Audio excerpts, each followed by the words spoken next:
S K super TMT, the long life TMT. So CM ಸಿದ್ದರಾಮಯ್ಯನವರಿಗೆ ಈಗ ನಿಜಕ್ಕೂ ಆನೆ ಬಲ. ಈ ಸಿಎಂ ಕುರ್ಚಿ ಕಿತ್ತಾಟ ಏನು ನಡೀತಾ ಇತ್ತು ಇದರಲ್ಲಿ. ಮೂಡಾ ಕೇಸ್ನಲ್ಲಿ ಕಳಂಕ ಮುಕ್ತರಾಗಿದ್ದಾರೆ ಮುಖ್ಯಮಂತ್ರಿಗಳು. ಪತ್ನಿ ಪಾರ್ವತಿ, ಬಾಮೈದ ಮಲ್ಲಿಕಾರ್ಜುನ ಸ್ವಾಮಿ, ಜಮೀನಿನ ಮಾಲೀಕ ದೇವರಾಜ್ಗೂ ಕೂಡ ಬಿಗ್ ರಿಲೀಫ್ ಅನ್ನ ಕೋರ್ಟ್ ಕೊಟ್ಟಿದೆ. 4 ಜನರ ಬಿ ರಿಪೋರ್ಟ್ ಆಕ್ಸೆಪ್ಟ್ ಆಗಿದೆ. ಬಿ ರಿಪೋರ್ಟ್ ಪ್ರಶ್ನಿಸಿ ಮೇಲ್ಮನವಿ ಸಲ್ಲಿಸಿದ್ದ ದೂರುದಾರ ಸ್ನೇಹಮಯಿ ಕೃಷ್ಣ. ಆದರೂ ವಾದ ಪ್ರತಿವಾದಗಳನ್ನ ಆತನೇ ಮಾಡಿದ್ದು ಜನಪ್ರತಿನಿಧಿಗಳ ನ್ಯಾಯಾಲಯದಲ್ಲಿ. ಅಷ್ಟಾದರೂ ಕೂಡ ಬಿ ರಿಪೋರ್ಟ್ ಅನ್ನ ಕೋರ್ಟ್ ಆಕ್ಸೆಪ್ಟ್ ಮಾಡಿದೆ. 4 ಕಳಂಕ ಮುಕ್ತರನ್ನಾಗಿ ಮಾಡಿದೆ ಕೋರ್ಟ್.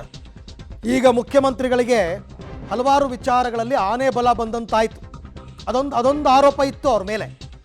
ಬಟ್ ಈಗ ಕೋರ್ಟೇ ಅದನ್ನು ಒಪ್ಕೊಂಡಿರೋದ್ರಿಂದ ಬಿ ರಿಪೋರ್ಟನ್ನು ಖಂಡಿತವಾಗಿ ಈಗ ಮುಖ್ಯಮಂತ್ರಿಗಳಿಗೆ ದೊಡ್ಡ ಶಕ್ತಿ ಬಂದಂತಾಗಿದೆ ರಾಜಕೀಯವಾಗಿ. ಈ ಬಗ್ಗೆ ಕೂಡ ಮತ್ತಷ್ಟು ಮಾಹಿತಿ ನನ್ನ ಕೊಲೀಗ್ ನರಸಿಂಹಮೂರ್ತಿ ಅವರಿಂದ ಪಡ್ಕೊಂಡ. ಮೂರ್ತಿ, ಈಗ ಮೂಡಾದಲ್ಲಿ ಹಗರಣ ನಡೆದಿರೋದು ನಿಜ, ಆದರೆ ಈ 4 ಪಾತ್ರ ಇಲ್ಲ. ಹಾಗಾಗಿ ಇವರನ್ನ ಖುಲಾಸೆ ಮಾಡಿ ಉಳಿದವರ ವಿರುದ್ಧ ತನಿಖೆ ಮಾಡಿ ಅಂತ ಹಾಗೆ ಅರ್ಥೈಸ್ಕೋಬೋದಾ ಆರ್ಡರ್ನ? ಅರವಿಂದ, ಮೂಲ ಜಮೀನ್ದಾರ್ ಯಾರಿದ್ರು ದೇವರಾಜ್, ಇವ್ರಿಗೆ ಏನು ಆಸ್ತಿ ಬಂದಿದೆಯಲ್ಲ, ಹಂಚಿಕೆ ಆಗಿತ್ತಲ್ಲ ಆಸ್ತಿ, ಅದಕ್ಕೆ ಅವರು ಮೂಲ ವಾರಸುದಾರರಲ್ಲ. ಅವರ ರೈಟ್ಸನ್ನು ಅವರು ಅವರ ಸಹೋದರರಿಗೆ ಬಿಟ್ಟುಕೊಟ್ಟಿದ್ದಾರೆ. ಹೀಗಾಗಿ ಅವ್ರಿಗೆ ಮಾರಾಟಕ್ಕೆ ಅವ್ರಿಗೆ ಹಕ್ಕೇ ಇಲ್ಲ. ಹೀಗಿದ್ದು ಕೂಡ ಅವರು ಮಲ್ಲಿಕಾರ್ಜುನ ಸ್ವಾಮಿಗೆ ಜಮೀನನ್ನು ಮಾರಾಟ ಮಾಡಿದ್ದಾರೆ. ಮಲ್ಲಿಕಾರ್ಜುನ ಸ್ವಾಮಿ ತಮ್ಮ ಅಕ್ಕ ಪಾರ್ವತಿ ಅವರಿಗೆ ಅದನ್ನು ದಾನಪತ್ರವಾಗಿ ನೀಡಿದ್ದಾರೆ. ಯಾವಾಗ ಮೂಡ ಆ ಜಮೀನನ್ನು ಅಕ್ವೈರ್ ಮಾಡ್ಕೊಳ್ತೋ ಅದಕ್ಕೆ ಪರಿಹಾರವಾಗಿ 14 ಸೈಟ್ಗಳನ್ನು ಕೊಟ್ಟಿದ್ದಾರೆ ಅನ್ನೋದು ಮೂಲ ಈಗಾಗಲೇ ಯಾರು ದೂರುದಾರರಿದ್ದಾರೆ ಸ್ನೇಹಮಯಿ ಕೃಷ್ಣ ಅವರ ವಾದ. ಅದೇ ರೀತಿಯಾಗಿ ದೂರನ್ನು ಸಲ್ಲಿಕೆಯನ್ನು ಮಾಡಲಾಗಿತ್ತು.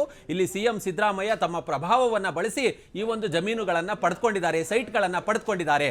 14 ಸೈಟ್ಗಳನ್ನು ಇದೇ ರೀತಿಯಾಗಿ ಪ್ರಭಾವವನ್ನು, ಒತ್ತಡವನ್ನು ಬಳಸಿ ಪಡ್ಕೊಂಡಿದ್ದಾರೆ. ಆ ಸಂದರ್ಭದಲ್ಲಿ ಅವರು ಫೈನಾನ್ಸ್ ಮಿನಿಸ್ಟರ್ ಇದ್ರು, ಡೆಪ್ಯೂಟಿ ಸಿಎಂ ಇದ್ರು. ಹೀಗಾಗಿ ತಮ್ಮ ಪ್ರಭಾವವನ್ನು ಅವರು ಪ್ರಬಲವಾಗಿ ಬಳಸಿದ್ದಾರೆ ಅನ್ನೋ ಮಟ್ಟಿಗೆ ಸ್ನೇಹಮಯಿ ಕೃಷ್ಣ ಆರೋಪವನ್ನು ಮಾಡಿದ್ರು. ಅದ್ರ ಜೊತೆಗೆ ಕಂಪ್ಲೇಂಟ್ ಅನ್ನು ಕೊಟ್ಟಿದ್ರು. ಇದೇ ಕಂಪ್ಲೇಂಟ್ ಆಧಾರದ ಮೇಲೆ ನ್ಯಾಯಾಲಯ ಲೋಕಾಯುಕ್ತಕ್ಕೆ ತನಿಖೆಯನ್ನು ನಡೆಸುವಂತೆ ಸೂಚನೆಯನ್ನು ಸಹ ಕೊಡಲಾಗಿತ್ತು. ಲೋಕಾಯುಕ್ತದ ಅಧಿಕಾರಿಗಳು ಪಾರ್ವತಿ ಅವರನ್ನ ವಿಚಾರಣೆಗೆ ಒಳಪಡಿಸಿದ್ರು. ಅವರ ಮನೆಗೆ ಹೋಗಿ ಸಿದ್ದರಾಮಯ್ಯನವರ ಹೇಳಿಕೆಯನ್ನು ಪಡೆಯಲಾಗಿತ್ತು.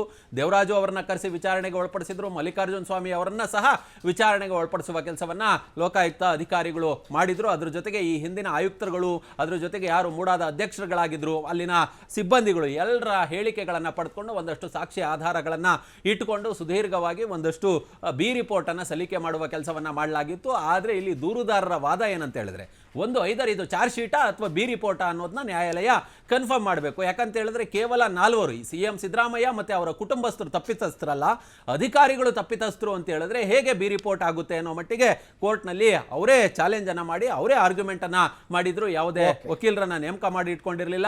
ಆ ಒಂದು ವಾದ ಮತ್ತೆ ಪ್ರತಿವಾದದ ಎಲ್ಲ ಸಂಪೂರ್ಣವಾಗಿ ಇವತ್ತು ನ್ಯಾಯಾಲಯ ಆದೇಶಕ್ಕಾಗಿ ಕಾಯ್ದಿರಿಸಿತ್ತು. ಇವತ್ತು ಆದೇಶವನ್ನ ಮಾನ್ಯ ನ್ಯಾಯಾಲಯ ಹೊರಡಿಸಿದೆ. ಇಲ್ಲಿ 4 ದೋಷಮುಕ್ತರನ್ನಾಗಿ ಮಾಡಿದೆ. ಸಿಎಂ ಸಿದ್ದರಾಮಯ್ಯ ಮತ್ತೆ ಅವರ ಕುಟುಂಬವನ್ನ ಅಧಿಕಾರಿಗಳ ವಿರುದ್ಧ ತನಿಖೆಯನ್ನ ಏನು ನಡೆಸಬೇಕು ಅಂತೇಳಿ ಬಿ ರಿಪೋರ್ಟ್ ನಲ್ಲಿ ಉಲ್ಲೇಖವನ್ನ ಮಾಡಿದ್ರು. ಅದನ್ನ ಮುಂದುವರಿಸುವಂತೆ ನ್ಯಾಯಾಲಯ ಸೂಚನೆಯನ್ನ ಸಹ ಕೊಟ್ಟಿದೆ. ಅರವಿಂದ್, ಥ್ಯಾಂಕ್ ಯು ಮೂರ್ತಿ, ತಮ್ಮ ಎಲ್ಲ ಮಾಹಿತಿಗಾಗಿ ಧನ್ಯವಾದ. ಅಲ್ಲಿಗೆ ಮುಖ್ಯಮಂತ್ರಿಗಳು ಆರಂಭದಿಂದಲೂ ಇದನ್ನ ಕ್ಲೈಮ್ ಮಾಡ್ತಾ ಇದ್ರು, ನಮ್ಮ ತಪ್ಪೇನಿಲ್ಲ ಅಂತ.